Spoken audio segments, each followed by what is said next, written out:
නමෝ තස්සේ භගවතු අරහතෝ සම්මා සම්බුද්දස්සේ නමෝ තස්සේ භගවතු අරහතෝ සම්මා සම්බුද්දස්සේ නමෝ තස්සේ භගවතු අරහතෝ සම්මා සම්බුද්දස්සේ තෙරුවන් සරණයි සද්ධාවන්ත පිංහතුනි තුල්ලෝකාග්‍රු භාග්‍යවත්ව අරිහත්තු සම්මා සම්බුදු බුදුපියාණන් වහන්සේගේ සම්බුද්ධ දේශනාවත් මේ ලෝකවාසී මහා ජනතාවට අවබෝධ කර ගැනීමේ පහසුව පිණිස හිතසුව පිණිස දේශනා කිරීමට බලාපොරොත්තු වෙනවා.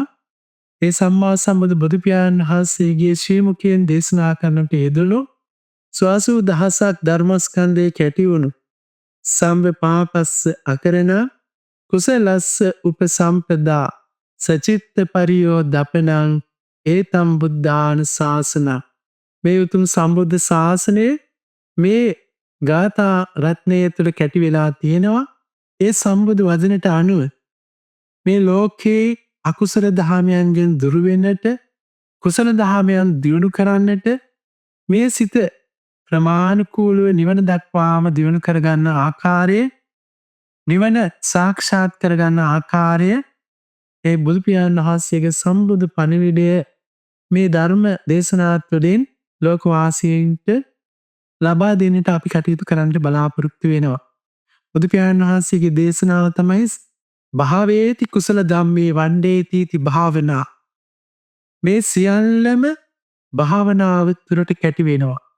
සම්පපාපස්ස අකරණ සියලු අකුසලයන්ගේ මෙදීම කුසලස්ස උපසම්පදා සියලු කුසල දහම් දියුණු කිරීම භාවනාව නිර්වචනය කරන්නේ භාවේති කුසල ධම්මේ වණ්ඩේති භාවනා. සියලුම කුසල ධර්මයන් තමන්ගේ චිත්තසංතානය තුළ දියුණු කරනවා නම් ඒකට තමයි භාවනාව කියලා කියන්නේ. මෙන්න මේ කියන භාවනාව දියුණු කරනකොට අකුසල ධර්මයන්ගෙන් සිත මුදවමින් කුසල ධර්මයන් සිත තුළ දියුණු කරගෙන ඒ සිත ප්‍රමාණිකවලව සමත වශයෙන් විදර්ශනා වශයෙන් දියුණු කරන ආකාරය ඉතාම ප්‍රායෝගිකව ගිහි පින්වතුන් තමන්ගේ එදිනදා ජීවිතයේ උදෑසන අවදි වන මොහොතේ ඉඳලා නින්න දක්වාම කොහොමද අකුසලයන්ගෙන් සිත මුදවන්නේ, කොහොමද කුසලයේ දියුණු කරන්නේ, ඒක භාවේති කුසල ධම්මේ වණ්ඩේති භාවනා වන්නේ කොහොමද කියන ආකාරය ඉතාම ප්‍රායෝගිකව ඒ සම්බුදු පණිවිඩය ලබා දෙන්නට බලාපොරොත්තු වෙනවා. ඉතාම සරල වශයෙන් කියනවා නම් මේ ධර්මය විනය එහෙම නැත්නම් විනය අභිවිනය ධර්මය අභිධර්මය මේ සියල්ල එකට කැටි වෙලා තියෙන්නේ. සූත්‍ර විනය අභිධර්මයේ ත්‍රිපිටක ධර්මය එකට කැටි වෙලා තියෙන්නේ. යම් කෙනෙකුට විනයෙන් තොරව සූත්‍රයක් දියුණු කරන්න බෑ. සූත්‍රයෙන් තොරව අභිධර්මයක් දියුණු කරන්න බෑ. අභිධර්මයකින් තොරව විනයක් සූත්‍රයක් වඩන්නට බෑ. මේ සියල්ලම එකට කැටි වෙලා එකටම එකම සාරයක් සඳහා වැඩි යුතු මාර්ගයක්. දියුණු කළ යුතු වැඩි දියුණු කළ යුතු ධර්මයක්. ඒ නිසා ඒ ධර්මයන් කොහොමද එකට එකතු වෙලා තියෙන්නේ, එකට සම්බන්ධ වෙන්නේ, ඒ ධර්මය අපේ චිත්තසංතානෙ වඩන්නේ කොහොමද කියන ආකාරය ඉතා පැහැදිලිව කියා දෙන්නට බලාපොරොත්තු වෙනවා. ඉතාම කෙටි පණිවිඩයක් විදිහට උදෑසන අවදි වෙන මොහොතේ තමන් අවදි වුණ ඇඳ සකස් කරපු ඒ පින්වතුන් සුවපත් වේවා කියන අරමුණ සිතට නංවා ගන්නට ඕනේ. ඒ නංවා ගන්නට කියන්නේ සම්පපාපස්ස අකරණං කුසලස්ස උපසම්පදා. ඒ මොහොතේ අකුසල් සිතක් පැන නගිනවා නම් ඒ අකුසල් සිත යටපත් කරලා සෝමනස්ස සාගත ඥාන සම්පයුක්ත අසංකාරික කුසල සිතක් සිතට නංවා ගන්නට තමයි මේ පණිවිඩය දෙන්නේ. එහෙම අවදි වුණු මොහොතේ ඉඳලා ඊළඟට අපි වොෂ්රූම් එකට යනවනම් ඒ අපිට සබන් ටික වතුර ටික දත් බුරුසුව ළඟට තියෙනවා. මේවා සකස් කරපු අය සුවපත් වේවා කියන කුසල සිතක් ගන්නවා.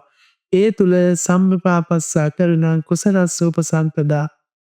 ඒ කියන්නේ අකුසලයේ යටපත් වෙනවා, කුසලයේ දියුණු වෙනවා, ඒකම භාවනාව බවට පත් වෙනවා. මෙන්න මේ විදිහට තමන්ගේ චිත්තසංතානයේ තුල අවදි වන මොහොතේ සිටම නිින්ද දක්වාම කාලය භාවනාවෙන් ගත කරගන්න ආකාරයක බෞද්ධයින්ට මේ පණිවිඩය ලබා දෙන්නට ඕනි. බුදු පියාණන් වහන්සේගේ දහම ඊටාම ප්‍රායෝගිකයි, ඊටාම ස්වභාවිකයි. ඒ දහම අපිට දියුණු කරන්න විශේෂිත ස්ථානයක් කරා යා යුතු වෙන්නේ තමන්ගේ ජීවිතයේ එදිනෙදා වැඩ කටයුතු කරගෙන යන ගමන්, රැකියාව කරන ගමන්, දුවදරුවන් අධ්‍යාපන කටයුතු කරන ගමන්, දෙමාපියන් දුවදරුවන් එතකොට ඒ සියලු දෙනා තමන්ගේ එදිනෙදා ගෙදර දොරේ කටයුතු කරන ගමන් මේ උතුම් ධර්මයේ ප්‍රායෝගිකව හැසිරෙමින් ධර්මානුධර්ම ප්‍රතිපදාව දියුණු කරගන්න ඒ උතුම් දහම් පණිවිඩය අපි බෙදා හදා ගන්නට ඕනේ. ඉතින් අපි ඒ උතුම් දහම් පණිවිඩය ඊටාම සරලව ඊටාම ප්‍රායෝගික ආකාරයට කියා දෙන්නට බලාපොරොත්තු වෙනවා. ඉතින් මේ උතුම් දහම සියලු දෙනාටම මෙලෝ ජයගෙන පරලෝ ජයගෙන අපරාජිත පසේ බුදු මහරහතන් වහන්සේලා වැඩවදාළ පරම රමණීය ශාන්ති ලක්ෂණ නිර්වාණ අභයපුරයට පැමිණියු පිණිසම හිතසුව පිණිසම වේවා වේවා කියලා ප්‍රාර්ථනා කරනවා. තෙරුවන් සරණයි.